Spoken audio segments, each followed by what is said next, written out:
in case. All right. Well, thank you all very much for coming. I'm really sorry that I can't be with you there in person today and that I can't even see all these wonderful costumes, but I'll just imagine whatever Laís told me is true, that there are fairies and witches and dead people. Um, but I'm sorry I can't be with you there. I mean, as I think all of you know, I'm based here in Europe this right now until the spring. I would have loved for Laís to waited for me to return, but I don't think there was any way I could have asked her to wait even one more day and definitely not another semester. She is anxious to defend her dissertation, to get back to Brazil, to her husband, her family, her home.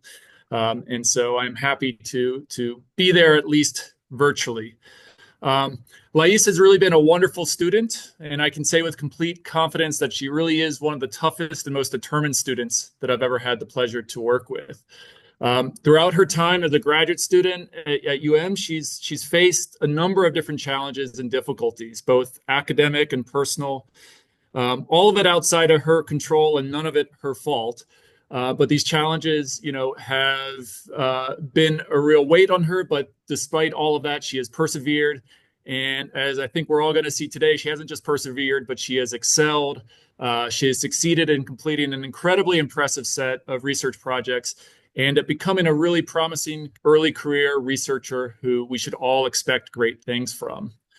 I'm not going to discuss, obviously, her personal challenges, but just to give you an idea of some of the academic challenges that Laís has faced, I'll just remind you that she started as a student at UM in 2020, which was, of course, smack dab in the middle of the global pandemic. And making it worse was the fact that Brazil and USA, they closed their borders completely. And so for that first year, Laís couldn't even come to Miami or even to the United States. And so she had to do that entire first year as a new graduate student remotely. And she wasn't even paid during that year. And so she was a volunteer remote grad student for that first year. And then once she did come to UM, of course, she got to UM. And as soon as she got here, her advisor left and went back to Brazil. So in other words, this may come as a shock to some of you, but I was actually not her first choice as an advisor. And she really only ended up working with me because, at that point she had made it here and she was stuck here. But she's really been she's been a very welcome and wonderful addition to the team. And we've enjoyed very much having her here, and she's contributed a lot to the university, to the biology department, and to our jungle biology team, where she has given us a welcome contribution, welcome infusion of animal biology and ecology. And so she has been a pleasure to work with, and she has taught us all about the importance of large herbivores, like she's going to tell you about today.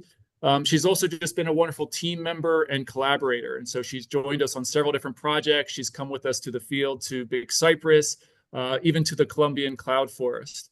And I really hope and expect that these collaborations, these friendships are going to continue. Indeed, I haven't been with Laís to Brazil yet. I haven't been to the field with her, to the field site she's going to talk about today, but I really hope that we can make this happen in the near future, so that I can spend more time with Laís and that I can see some of these amazing animals, or at least the amazing dung, firsthand. And so I know that Laís has a lot to tell you, so I'm going to go ahead and turn it over to her at this point. But I do just want to remind everyone that this is a dissertation defense. So kind of standard procedure here. First, we're going to have Laís will be telling us about some of what she's done over these past 5+ years. And we should keep in mind that she is just telling us about some of what she's done. She's done a lot more than is going to be included here. I know she's had to cut out a lot just for time's sake, but hopefully we get a sample of some of the hard work that she's done at UM. And once she's done telling us about that work, we'll open the floor to questions and comments from non-committee members, and then the committee will come together for a closed door defense. Once that's all done, I believe that some of the other students have been helping to organize some snacks and drinks in the Arboretum.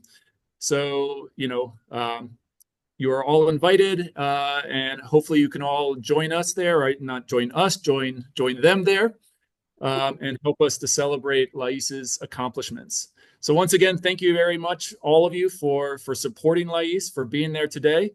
And I turn it over to you, Laís, to teach us about tapirs and tapir poop. Pretty much.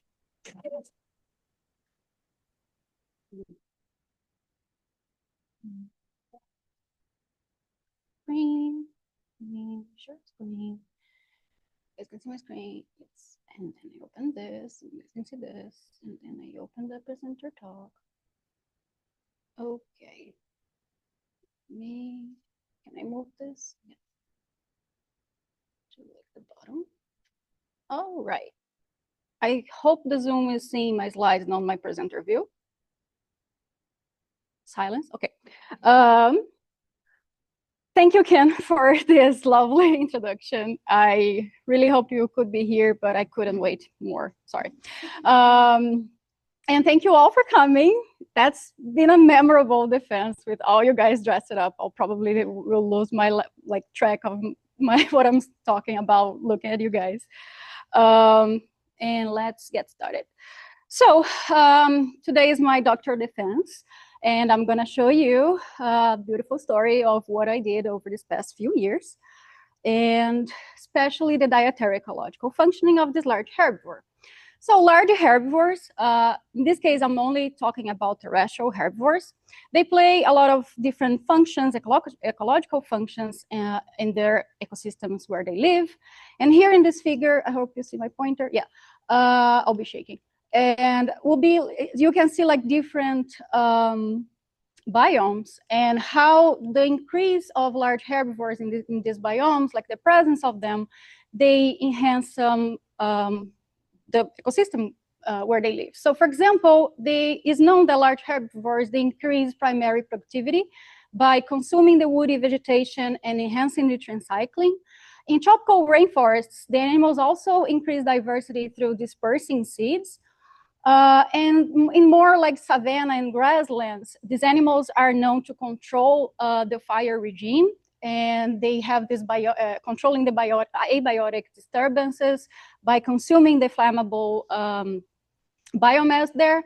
And in more harsh places, such as tundra and deserts, where the nutrients are kind of limited, the presence of these large herbivores, they enhance nutrient cycling. And the presence of these herbivores has many impacts above ground, as you see, and also below ground. Here is just an example of how they impact these two grounds. And pretty much, they control the ecosystem metabolism above ground, and below ground, they have many influences on root exudation, soil bioturbation, and organic materials. And the diet of this large herbivore is interesting to be studied, since they can, they are, through the consumption of plants, modifying the environment. And they can feed on this browser-grazer continuum, in which browsers are these animals that feed on leaves, but also on roots, on bark, and everything they can grasp, like high-growing plants. And the opposite side of the arrow is like grazers. They feed on grass or low growing vegetation. And in the between, we have mixed feeders that can eat either grass or browse. They have these more adaptable feeding strategies. And we know that we're losing large animals since humans came, right? So this figure here shows how it looks like in the pre-extinction, and how it looks like now, like the downsizing of animals in our forests. And in this bottom figure here is the proportion of extinctions and according to body mass. So we can see this positive correlation here with more extinctions happening with large animals. And in tropical rainforests, especially in the Atlantic forest, where I'm doing my research, the major threats to large herbivores comes from habitat loss, fragmentation, and degradation, but also some like roadkills, hunting, and the introduction of exotic species. So these animals are very highly threatened. Therefore, many researchers, over the years, they developed different methods to study these animals in different ecosystems and different biomes. And in my dissertation, I had the opportunity of doing at least 5 of them, sort of. I pretty much work with poop, as Ken told you guys, but I also did some lab and computational analysis. I did a meta-analysis and I installed camera traps. And the fecal sample analysis is a way to go to study any animal actually, but especially the cryptic species is also known like a low-cost method, and it's a non-invasive method. You don't need to manipulate the animal. You just go to the field, find the poop, collect whatever you need, and then go answer your questions. Such as you can study the animal health, you can study contamination by pesticides, especially in more like agricultural areas. You can study population genetics, diet studies, predator-prey interactions, and habitat assessment. And in my dissertation, I studied the largest terrestrial herbivore we have in South America, the lowland tapir, this beauty here, the Tapirus terrestris. It weighs like 500 pounds, so you can imagine the weight of this animal. And it's a herbivore, but also frugivore. It is known to consume some fruits and leaves, and they are great dispersers of larger seeds. And according to IUCN, they are considered vulnerable. And in some areas here in red is the places this species in the neotropics is already considered extinct or functionally extinct. And just because they have the cutest baby ever, look at this. I can come back. And then it's easy to study this animal, especially in this place I went, because they do latrines. Communal latrines are these shared bathrooms. The multiple animals from the same species goes to defecate. And could be shared by several animals belonging to the same family or social group or even different groups. So yeah, you saw a very graphic video here. So this is pretty much one latrine. It's been there for years. So probably this was a female, this other male here eventually will come here and poop again. So it's a good proxy to study, especially, for example, population studies or the diet of this population, since we have contributions of many individuals. So my dissertation is divided in 5 chapters. This was chapter 1, the background. Chapter 2 and 3 is more about the dietary preferences of large animals and the lowland tapir. Chapter 4 is the importance of latrines and how it's been used by different animals, finding resources there. And finally, my last chapter is about germination and recruitment diversity of these latrines. The light is on. Is it okay? Like you guys can see fine? Okay, I forgot to turn it off the light. Anyway, let's drink water. So I started my dissertation in 2021 after COVID, and I want to study the diet of large herbivores. And I asked the question, like, what do we know about the large herbivores, in this case ungulates, feeding ecology in the neotropics? Not much. So we have 28 ungulate species in the neotropics, and you guys can see here there's a lot of like 3 different peccaries, tapirs, camelids, and deer species. And unfortunately, most of them are considered vulnerable or endangered according to IUCN too. And so with that in mind, I did a literature search on all dietary studies across the entire neotropic. I did this using the Web of Science platform in English, Spanish, and Portuguese, so I can cover all the neotropics. I use like these brackets in which I use the species name plus diet plus foraging ecology plus all the words I could use to get the general information, like which species I could find, the site, especially the site where the study was conducted, the method they used, and also focus on this plant species compilation, like this plant family, genus, species, the item they consumed, and the growth form. So after a couple of years, I finished this literature search with 200 references across the entire neotropics from 1976 to June this year. And I found that here in this map, you can see the darker colors are countries with more articles and lighter colors, less articles. So Argentina, Brazil, and Mexico were the three countries with like the higher number of studies on all the species they have about their diet. And unfortunately, I couldn't find 7 species in this literature search. So we lack information on the diet of at least 7 species, which is listed here.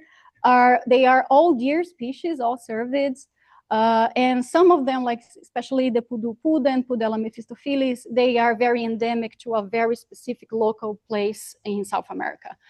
And here's the list of all the species I could compile, and their IUCN endangered status here, like for example, the darker colors, endangered, vulnerable, near threat, and so on. And about the plant species they compiled, we found more than 2,600 species consumed from 1,100 plants genera and 224 unique plant families. And in this core diagram here, you can see the plant families and the groups divided in camels, cervids, tapirs, and thiassoides, the peccaries. Cervids, they consume the wild range. You can see by the size of the core diagram here. They ate like distinct plant families. Peccaries, like this greenish here, they mostly consume Ericaceae and Fabaceae families. These two are plant families in the Neotropics that produce large fruits with like large seeds and very nutritious fruits, and they are frugivores. And camels, Camelidae, largely consume Poaceae. Mainly like the species are like since grazers and mixed feeders, so they can consume and digest this family here. And the method they used, it's like a variety of methods, but mostly researchers used microhistological analysis, which is comparing the cell from the poop to the local community. So they collect the poop, they analyze the cell shape, and they compare the cell shape with the local vegetation. So it's a very hard way to study diet, but that was a cheap, low cost, and very widely used. Followed by focal observation. So is literally go into the field and observe the animal eating. Followed by fecal analysis, which is collecting the poop and sorting for the seeds. And stomach analysis, mostly coming from roadkills or hunting, like, yeah, hunting is not allowed, but anyway, hunting. So this chapter actually became a data paper. I submitted to Ecology. Thank you all my co-authors here and here and here. So yeah, the idea of this data paper is to be widely used to answer different questions from different researchers. We can study landscape ecology, we can do conservation using this information, and also being used by decision makers. All right, water break. My third chapter was about focusing, now we know what they're eating, now what do we know about tapirs in a study site in a tropical rainforest. This chapter I also could submit to publication in Ecology and Evolution. So remember from my literature research, only 4% of my 200 studies used DNA metabolic coding to study large herbivores diet. And in this case was these two here, one from French Guiana and one from Argentina. So I was like, there's a gap there in Brazil.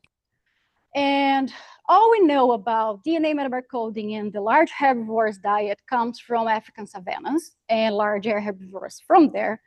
So the naive Laís thought, like, let's do it with our largest terrestrial mammal, right? We can do it. And we could. So we know that tapirs are well studied about their functional roles as frugivores. So we know the seeds they disperse, the size of the disperse, the enhanced germination. We all know that. But remember that tapirs are browsers, actually, right? So what about the plant species they are consuming? And how do we study them about not necessarily the fruits, but about the leaves? And if you're studying leaves, you have to study the plant functional traits. And in this case, inside the plant functional traits world, we can use the leaf economic spectrum framework, which is how much a plant invests to produce their leaves and produce their on plant growth and structures. So it has this kind of slow end and fast end axis here.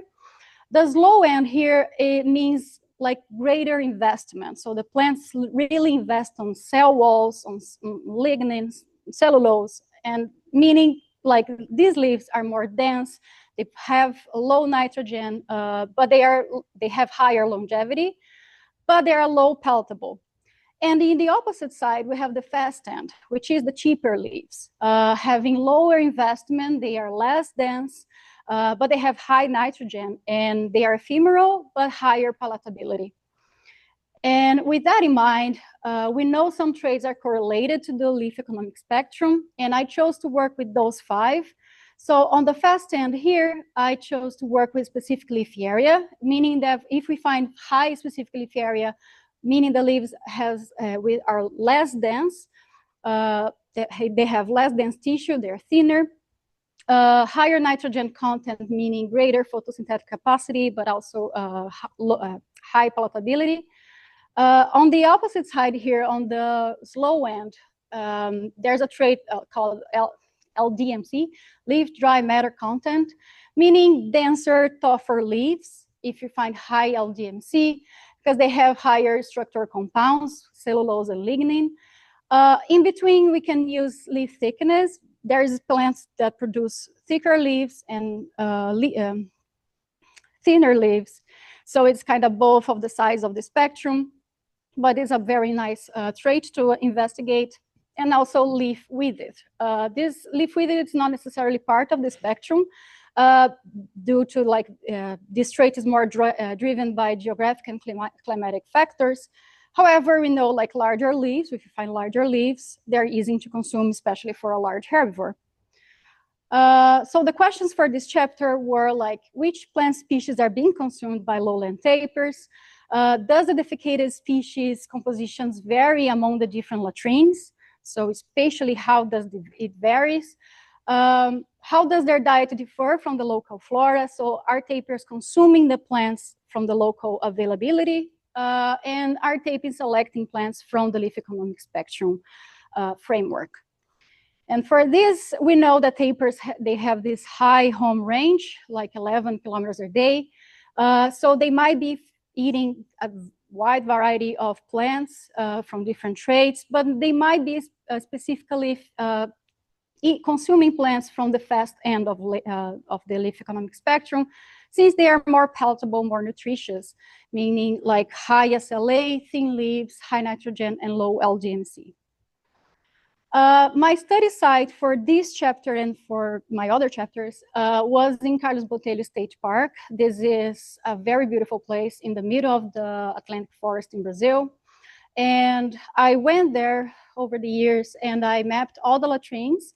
Here's the trails I walked and the latrines I sampled for this chapter. And I did DNA metabar coding to answer what they're eating. So I went to the field and I collected 31 samples from fresh poop, not old, nor like if I find a beautiful poop, I collect it. That was poop sick. So I did a fecal samples collection, I did the DNA extraction and the PCRs, and we sent these samples to a company in Brazil to do the sequencing bioinformatics. And after hours in front of the computer doing data filtering and cleanings, we have this consumed plant species list, in which I used to enter the data to the Tri plant database to get information of the consumed plant species list and those 5 traits I mentioned before. And to understand what they are eating and if they're eating from the local flora, I did these 30 plots, 15 paired plots, 15 close to latrines, kind of 1 meter close to latrines, and 20 meters apart. And I compiled information for all the species we could identify from 30 centimeters until 3 meters. This gives my study site plant species list, in which I also use to enter the data to the Tri database and to collect information of those 5 traits. And we found that tapirs ate 61 plant species using the DNA metabarcoding from 69 genera and 46 families. Here's all the 61 here and the counts of the OTUs that become species. And you can see there's one there very high, which was Centella asiatica. This is an exotic species in Brazil, especially in the Atlantic forest. Is now considered naturalized, but it makes me think if we are altering the diet of some species by introducing some plant species. In this case, like this come from Asia. And it's present in all your, like skincare products because it's good antioxidant. And actually some researchers, they are using this information to understand if there's any correlation with this component to like ruminants and some other diet of some other species. So it was interesting to find this. From all the 61 plant species, considering the growth forms, they ate more trees, followed by herbs, shrubs, climbers, and tree ferns. And from that list, more than half are zoochoric. So probably tapirs are also consuming the fruits of those species, not necessarily the leaves. And to understand the diversity of defecated plants among the latrines, I did a beta diversity with the Jacquard dissimilarity index. And here's in this heat map, you can see all the latrines correlated to each other. Darker colors mean high dissimilarity, so more different, and lighter colors, low dissimilarity, more similar. And my results, actually, the turnover index explained better my beta diversity. So latrines exhibited this high dissimilarity index, like a lot of purple here. So tapirs, so this means that the latrines are completely different in species composition. So tapirs are moving different plant species around if you're comparing latrines. To understand if the tapirs are consuming the local vegetation species, I did this NMDS also to following the beta diversity to understand the patterns. And here you can see the 2 clusters for the plots, like the nearby plots, near latrines and far from latrines. They overlap. This is for plant genera. And we see that in this case, they overlap, but there's another cluster for their diet from the DNA metabarcoding results. And see that the tapirs are not consuming the plant genera that is available in Carlos Botelho. So they are not consuming the immediate local availability, and this also sustains the beta diversity since they are consuming different species and enhancing plant diversity. And finally, to see if the tapirs are selecting the leaf economic spectrum traits. In this PCA here, you can see the data in pink here, from the latrines, from the DNA, and the forest community in blue. In terms of leaf space, trait space, they overlap, so they have same traits. However, and when you understand the axis here for the leaf economic spectrum, you can see they're eating both on the slow end and the fast end of the traits. In this PC1, yeah, they are correlated with width, leaf width, and LDMC, and the opposite side, SLA and nitrogen. And PC2 captured this other additional morphological variation in case like leaf thickness. So they're improving species diversity without changing the functional diversity trait space. And they showed minimal selective feeding based on the leaf economic spectrum traits because they're eating all of them. So my discussion is about like how the tapirs are apparently enhancing plant diversity in tropical forests because they present this high turnover of species in latrines. So these plants are coming from somewhere else. They show selective feeding in terms of the traits, and like not in terms of the traits, sorry, in terms of they are not eating the immediate plant species. So they're selecting other species that I couldn't find in those plots. But we know they have this large home range, and also the gut retention time here is 55 hours. So these animals are walking a lot, eating a lot, and taking at least 55 hours to defecate that plant they consume. So this moves a lot of species around. They presented this generalist diet in the plant functional trait space, but not related to the leaf economic spectrum. Maybe if we test different traits, like secondary compounds, different like carbon-nitrogen ratios, or either the traits from the fruits or from the seeds, we might understand better this selectivity. And tapirs, they are hind gut fermenters, meaning they can process these low quality foods, so they can eat this low end of the leaf economic spectrum with no problem.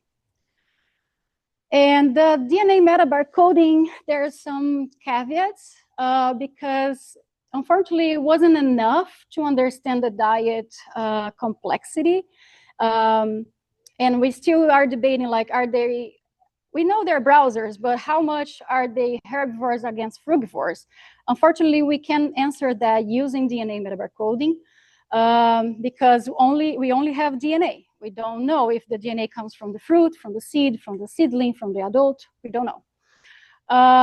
So I believe we still need some field observations to validate our results, and using, I don't know, phenology and collecting fecal samples and sorting for seeds, like a very complex, very good method to validate all this. Also, DNA metabarcoding is costly. It's like $120 per sample, and it takes like 6 months to get the results done. So it's not fast. It's not like immediate. You don't have the results. And especially for tropical places, I still believe we have to improve the molecular library, because in this hyperdiversity forest, of course, we don't have the molecular library for all of them. So we are underestimating the diet here of this animal. But there's still hope. We saw that tapirs present this generalist diet, and they consume 61 plant species. And it is nice when you know where like the name of the plant species, and you go to the field, and then you can find the plant. So it gives you this reference, a better reference. And just like a quick example here, we found, 61 species for the DNA metabarcoding. And for the another chapter, I'll show you that I sorted some fecal samples, and I only could identify at species level the seeds from this poop, only 3 species. So when you compare 61 with 3, higher resolution, it's better, right? At least to understand the total. And this is non-invasive method again, so I could go there, and I never saw tapir in my study site. And it's nice to use this method to answer some questions, and it provides this high quality diet information in terms of the species level. And I believe we need more metabarcoding studies in tropical forests. And water break. Finally, let's dig into poop. My 4th chapter is about the communal tapir latrines being used by different vertebrates in the tropical forest. And I was blessed by Mongabe that decided to write an article about our paper. And they also published this cartoon here last month, was recently. And it was tapir reviewed. Gold. And if you scan here, you can go to the article from Mongabe later. So foraging refers to this natural behavior of all animals do for obtaining the resources for their remaining activities. The foraging sites, they vary according to the species, to their diet, and it's impossible to determine the availability of resources when you're foraging. And in terms of feeding, like herbivory, frugivory, predation is like already well studied and well characterized in the literature.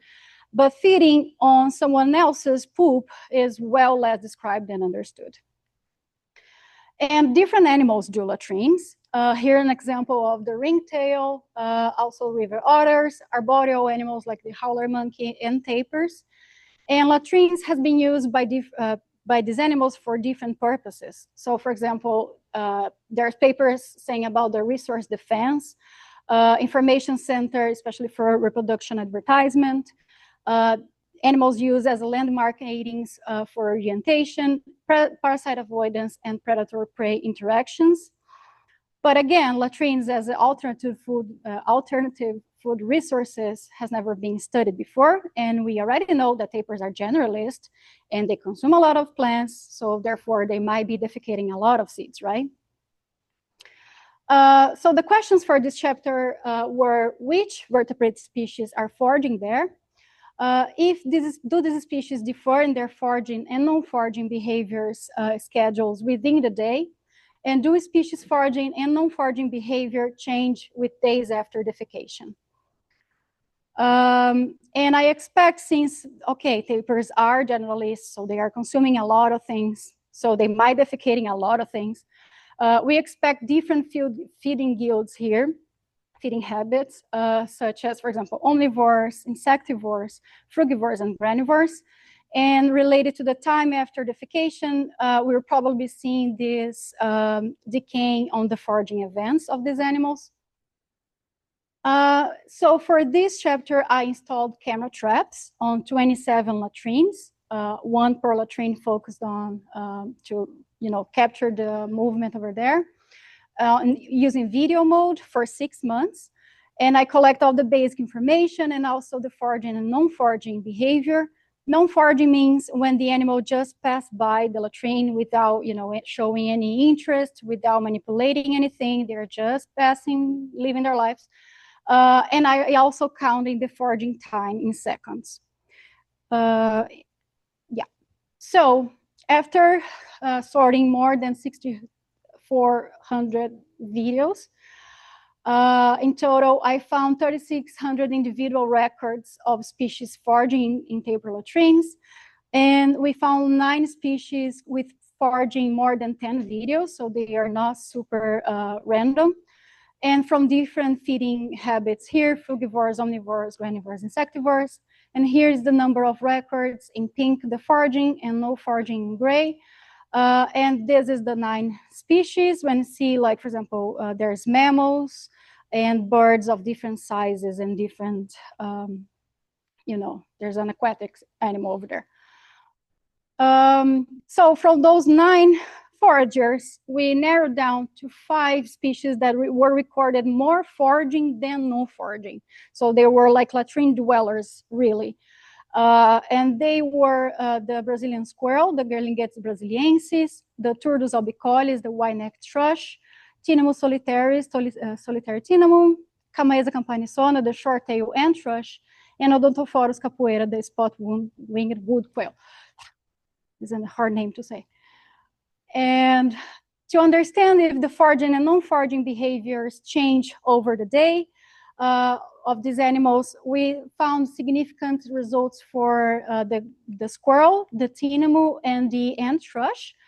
And this significant temporal selectivity for these animals might reflect like optimal foraging, avoiding competition between them, and also like some physiological constraints, like a better time of the day without any radial, like solar activity or something. And to finally understand if they rely on fresh poop or they keep foraging on days when over time, days after defecation events, we saw that for the ant thrush here, they show this negatively foraging probability. So they kind of had higher foraging probability on the first days of after defecation events. Here's the probability and the days here from 0 to 30 days. So they are insectivores, meaning they probably are foraging immediately when the poop is there because they are attracting more invertebrates to it. So they're finding like a buffet of animals, invertebrates there. And the opposite was found for the thrush. We found this positive foraging probability days after defecation events, and they are omnivores. So it doesn't matter if they're finding, whatever they're finding there. They can keep going, and especially if the tapir is not fresh, they will find whatever they can eat over there. And for the other 3 species, they continued foraging without any preferences for fresh poop or old poop. Okay, we know latrines offer some resources for these animals, right? But what resources? They can find there? I don't know. But maybe seeds, right? So I went to the field, I collect 20 samples from 20 latrines, 1 per latrine, and I sorted for the seeds, and I found like more than almost 500 seeds, individual seeds from 16 morphotypes, and I could identify 7 families, 6 genera, and 3 species. So at least seeds is one resource. And from only 1 sample of tapir poop, I found 19 individual dung beetles from 7 different morphotypes. So we know that dung beetles, they rely on animal poop for their life cycle, that's clear, but actually they are also a resource for some animals, especially like the omnivores or the insectivore. Okay, so from those 5 species, we saw that 3 of them actually are considered these understory ground dwellers animals. So they rely on the food they can find on the ground. So tapir latrines might be contributing as a food resources for these species. Those 5 main players there presented this variety of foraging records and behaviors in latrines, and also foraging at different hours of the day, but they are all diurnal. For the ant thrush, spoiler. For the ant thrush, they rely on fresh latrines with higher foraging probability on the first days after defecation events, and they are insectivores, so we already discussed that. And thrushes, they had higher foraging probability in older latrines, and they are omnivores, so this could be like another alternative food resource for them. Not necessarily they rely on latrines for foraging. And these are important and lasting food resource for some vertebrate community. And I want to say lasting because latrines, they can last years, not kidding, and they might be contributing for maintaining the species diversity in tropical forests. And also this chapter, Ken and I, we published to a kids-friendly journal, The Frontiers for Young Minds. It's a very nice paper about poop is cool. Animals, bathrooms are helping animals and plants. And you can scan the QR code here to go to this article too. And final. Okay, so finally, in this last chapter, I studied the importance of the variation on the composition stages of latrines, on germination and recruitment of a plant species in the Atlantic forest. So tapirs, they have this nickname as forest gardeners, or the gardeners of the forest. And we know that, of course, because they consume fruits, they disperse a lot of seeds, big seeds, large seeds, small seeds, whatever. And here you can see some examples. And these seeds one day will germinate if they're not consuming by other vertebrates, right? So if they surviving this other chapter, they will one day germinate, right? And here you can see, like, for example, this is a palm species. These other are different, so they're different. And the latrines, they are shared bathrooms all over the place. So animals do not use the same latrine over and over. They go there, but sometimes when they are walking in a different place, they find another latrine and defecate it there. So latrines, they decompose over time. Even though there is this turnover of new poop coming over sometimes, over time they decompose. So here you can see, for example, new and fresh poop, semi-new and old. So how does this latrine decomposition stages might affect the germination of species? That was my question. So how these stages of decomposition influence the success and timing of seed germination, the recruitment and survival of seedlings, and the functional traits, in this case, the seedling height and chlorophyll content.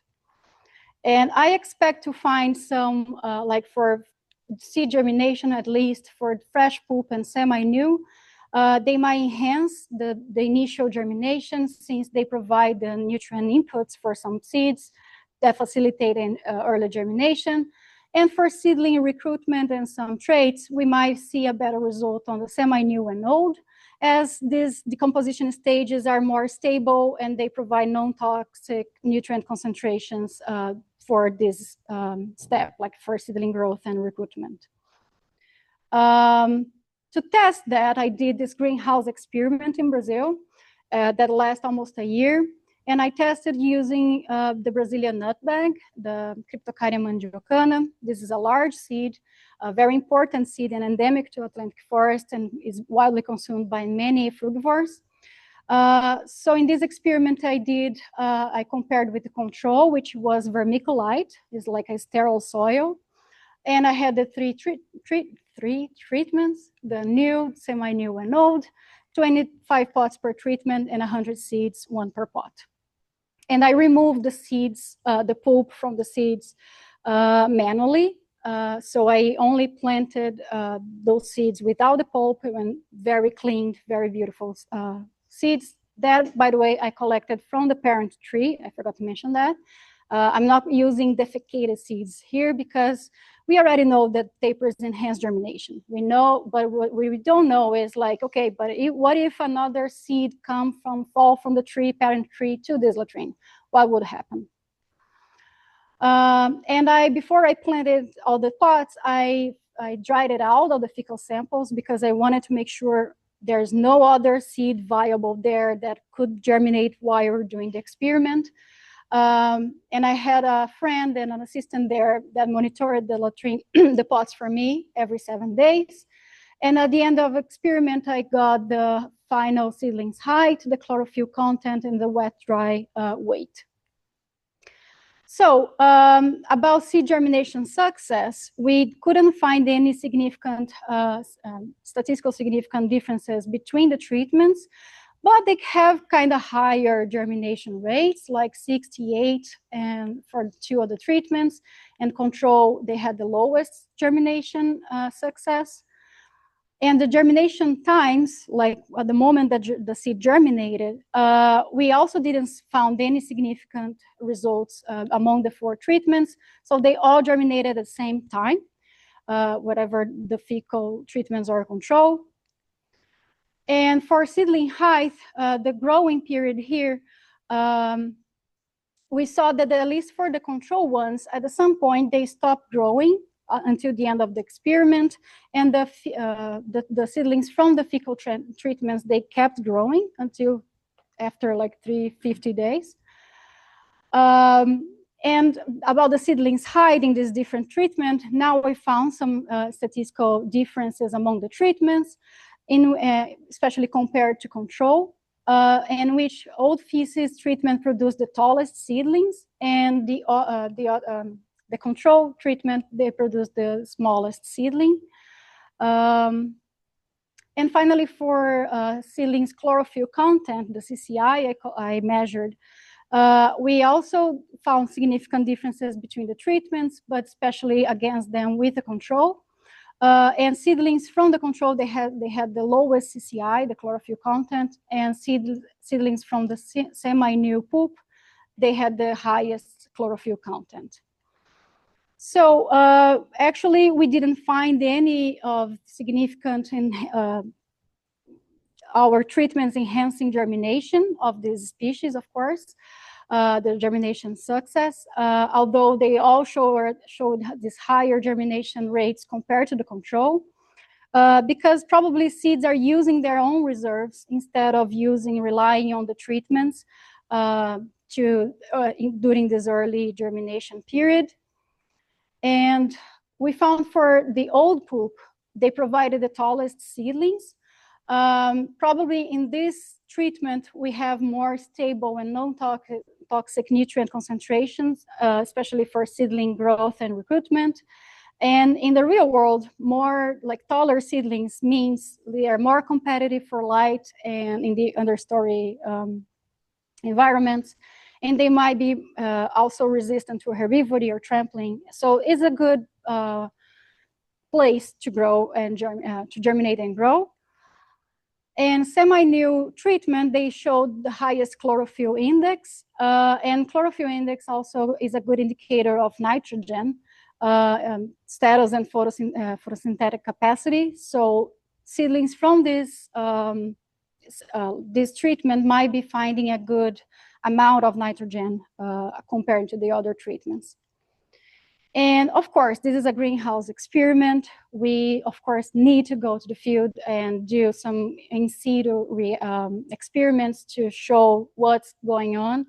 And also, I would test like for more species consumed by tapirs, like different sizes of seeds and different soil treatments, and comparing nutrient concentrations of these treatments.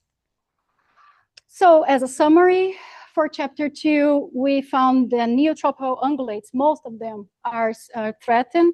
There are several species under study about their diet in this region.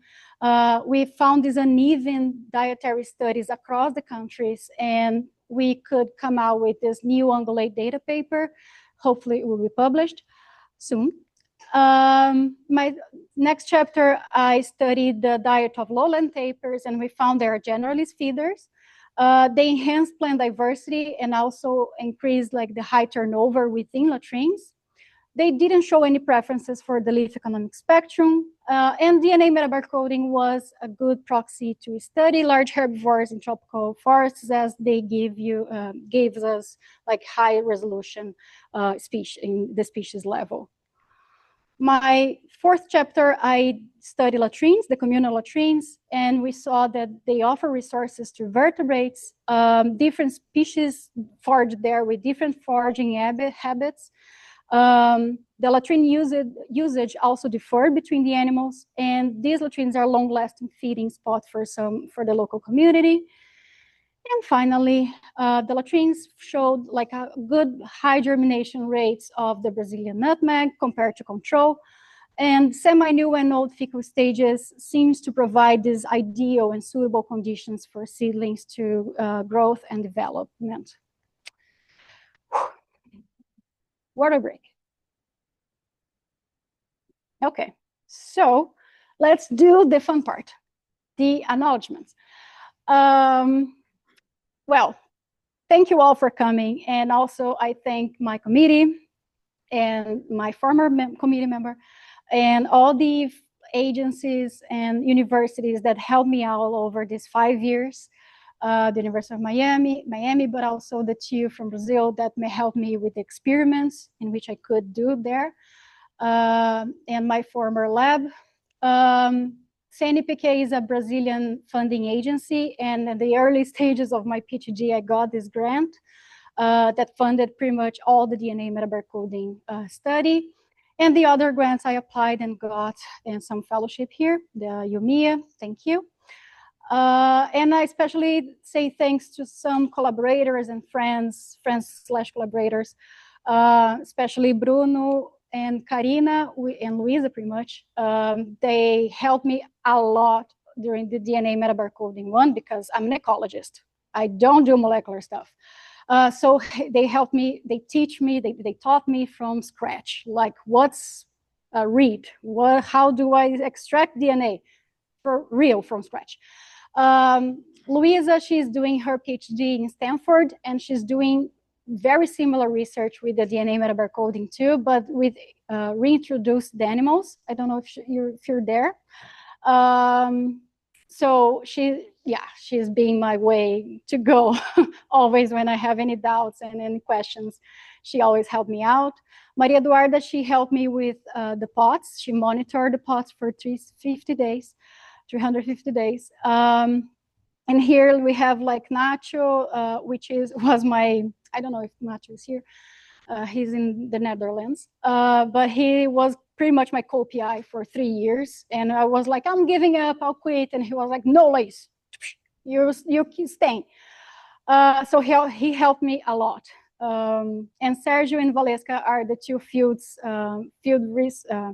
technicians from UNESP, and also helped me out, and my husband, of course. So over these years, I also could contribute to science by co-authoring some papers. And here you can see some of them. I could contribute to a book chapter. I published my undergrad thesis, and I contributed to many other, like from my lab, from my previous lab. And yeah, it was a very busy 5 years. All right, I am not crying. So it's good because I don't see them on Zoom, because if I see them, I'm gonna cry. First of all, I'm thanking my beloved life partner, Yuri. You guys, most of you guys know him. This guy pushed me through every crisis. He held my hand, he was there for me, and he's still there for me, waiting for me at home for the last 14 years. So yes, I'm coming home. Love you. Yeah, I'm also dedicating this PhD to my family. They're not here and they're not on Zoom because they don't understand the importance of a PhD. Like, they understand the importance, but they don't know what a dissertation defense looks like, you know, and also they don't speak English. So, but either way, they support me, and during all those years, they helped me so much, and I love them. And I lost my father during my master's, and now I lost my mom during my PhD. So I think academia is done, right? I only have my brother. I don't have any other people to lose. And also my fur children, like my 2 cats, my dog and my tortoise, because they're cute. I have another family, the ones I chose to be part of, the Galetti family, Mauro. I have to thank you, because without you, I wouldn't be here. Actually, I wouldn't never apply to other university and to leave Brazil. So you pushed me through this, and even though you quit, you helped me so much. We know each other for 10 years now, so I know it was for the best. And his family is also amazing. Gabi, Leo, Nix, and Sol. They adopt me over these years here in Miami because I didn't have my own family, so they became my family. So I love them so much. My best friends since I was like, this girl here I know since I was 5. You don't need to know my age, but it was a long time ago. And these other 2 I know since I was like 10 or 11, and we're still best friends. So I'm coming home. And my other family, the Souza family, since I'm 14 years with a guy, right? I'm part of his family, his brother, my sister-in-law, and my mother-in-law. They also were very supportive. They're living here in California, so we went there visiting them. And yeah, thank you so much, all of you. And the independent lab. Boy, you guys are amazing. Thank you, Mauro, for bringing me here. And like, I couldn't know you guys because Fabio, Sofani, and Jackie, and Sokmin, I don't know if you're Sokmin here. You guys were my family here. I wouldn't be here without you. Like, you guys literally pushed me through all the difficulties.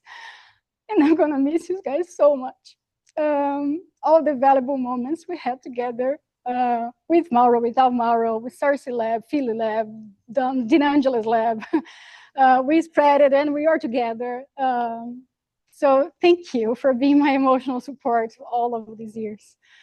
Like 5 years, guys, it's not easy. And the jungle biology family, when I was completely lost, I was like, oh my God, where should I go, you know? So I emailed Ken, and Ken was, well, first of all, he was like, oh, I don't have space, I don't have time, I don't have money. Are you sure? And I was like, yeah. Oh, what options we have, right? And I was super interested about him because he did his PhD with howler monkeys, and how latrines of howler monkeys influence the vegetation. So I was like, this dude will at least know what a latrine are, you know, like what a latrine is. So I joined the jungle biology family, and you guys are amazing. You guys made so much fun, like working together, and all the Colombian coffee. You guys, I work with 3 Colombians. I used to work with 3 Colombians. Now Manuel already defended, but now it's 2 Colombians, 1 Peruvian, and 1 gringo. So you guys are, you know, you're so nice to me. And at the moments I didn't fit in the lab, because transitioning the labs are hard. It's hard.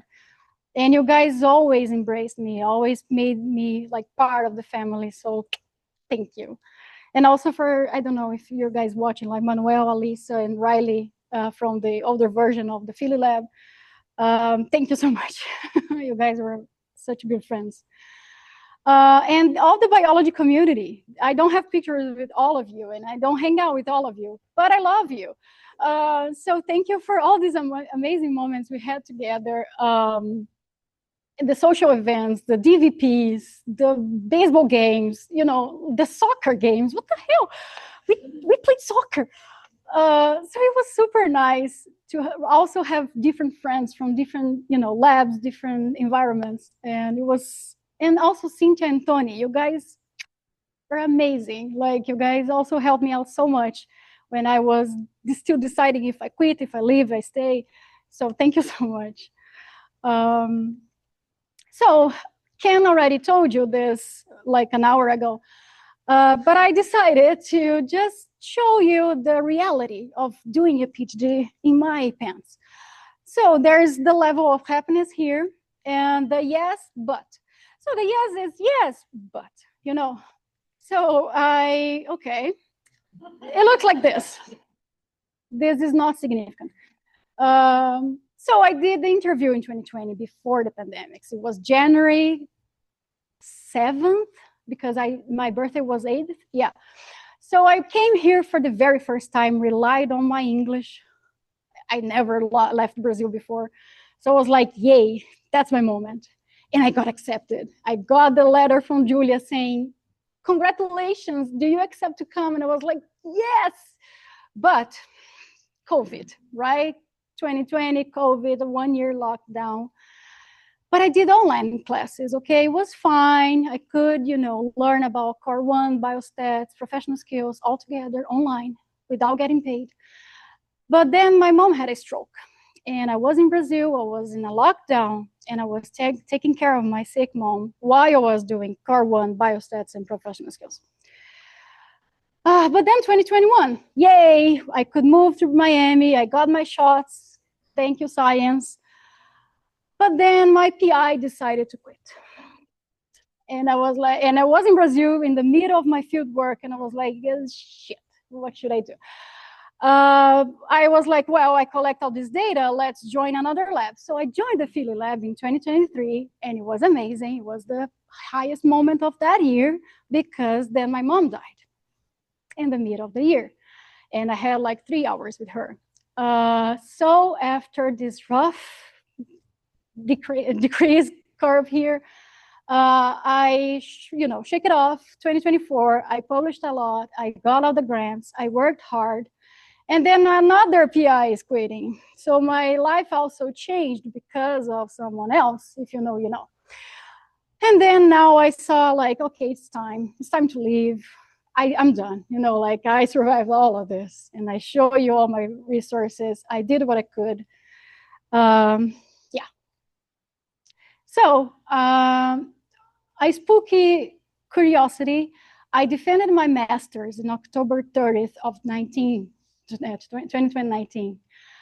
And now I'm defending my PhD on October 31st. So 5 years different, same date.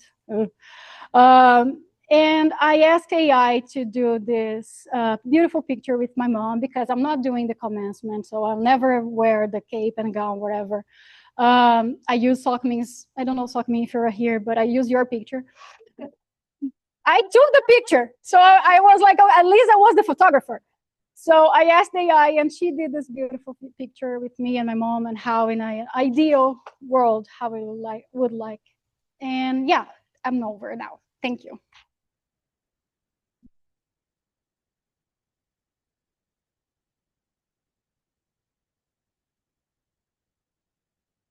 Oh, boy. Questions? Yes. So you have the metabarcoding results, and then you also sorted through to see what seeds you actually find. Yeah. So do you get metabarcoding hits from the Yes. seeds that you actually find? Some species, no, but at least genera and family, yes. Because from the seeds I sorted, and I could identify only 3 species and some families and genera. So at least the family and genera, yes. And the species, I believe now, like, was at least 3 of them at the same species level. So yes. Yeah. Yes, sir. Talk about why latrines are good for the other critters. Yeah. But why are latrines? Do you have any data, I guess, about why the takers choose to use latrines instead of kind of going other? It's a behavioral. Well, in this study side, of course, all the latrines, like 99% of my latrines were in the middle of the trail. So it was an easy access, you know, and it is unknown completely why tapirs do latrines. We know they use latrines for communication, because I recorded coprophagy of tapirs eating poop from each other. So they somehow communicate between these latrine spots. And what makes a good latrine spot will be, I think, the accessibility to it, you know. So yeah, they're very easy, at least, to find. Yes, Sophie. On the latrine, I think it was in your chapter 4, right, that you selected 27, and then I think 20 for doing the morphotypes. How did you select these? Okay, so I use latrines for the DNA metabarcoding. For that, well, actually, when I first came to Carlos Botelho, I walked all the trails, and I georeferenced all the latrines I found and the stages they were.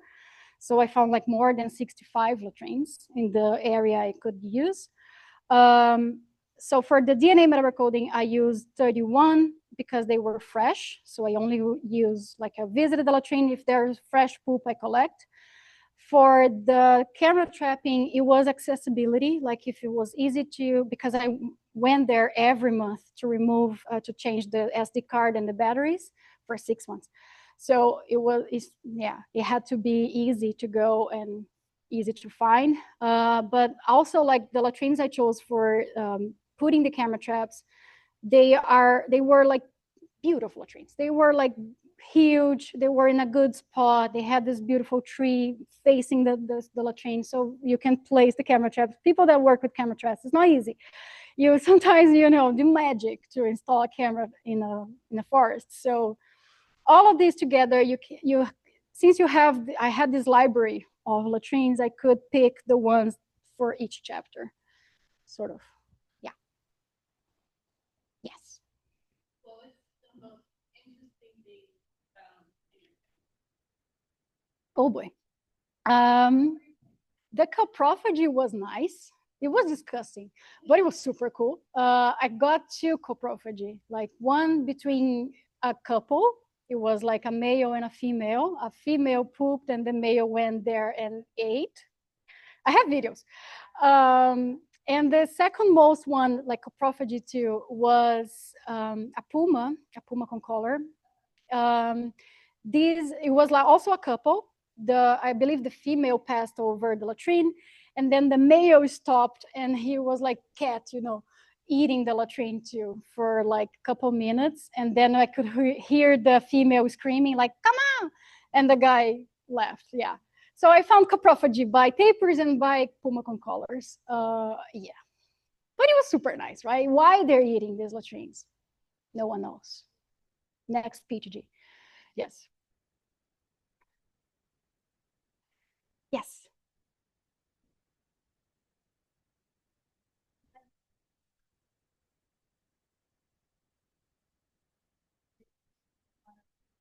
Yeah. For the diet of tapirs. Yeah. Because when you're filtering the raw data from the bioinformatics, some of them I could blast, like I could identify the OTU as family, some as genera, and some as a species. So it wasn't necessarily the same. Yeah, exactly. Yeah. Okay, I think that's it. Let me see the Zoom. I abandoned you guys.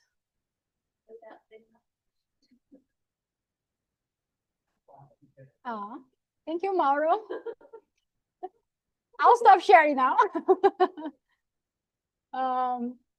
So people are leaving. Ken, do you need me for something right now?